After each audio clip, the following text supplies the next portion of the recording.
early to mid-July is a time of bountiful harvest in our vegetable gardens throughout Oklahoma, and ours is no exception. Our corn has produced very well for us this year. Of course, this is a hybrid sweet corn called Kandy Corn. It's Kandy with a K, and it is such a sweet corn. We had a little bit of corn earworms attacking the plants, but for the most part, it's developed really nice, tasty ears, and it is very sweet. That is delicious. Of course, you can tell when your corn is ripe, when the silks turn brown, or else when the raccoons start to come in and steal some of the ears. But we've got really good production from this planting of corn because we planted it in a block instead of a row, and we got really good pollination. Right down here, I want to show you how our potatoes turned out this year.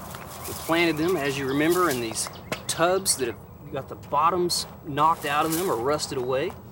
And I'm just going to attempt to pull this off. Pretty easy right there.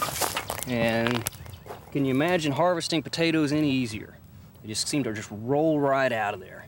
These, of course, are the Red Pontiac potatoes.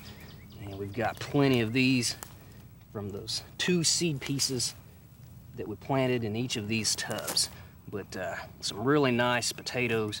Those are definitely ready to be harvested.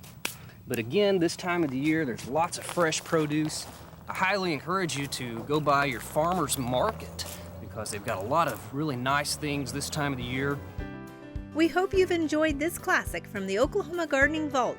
Remember, even though these tips and techniques are timeless, there's always something new to learn in the world of gardening. By subscribing to both Oklahoma Gardening and OK Gardening Classics, you'll have access to a wealth of gardening knowledge, both classic and contemporary.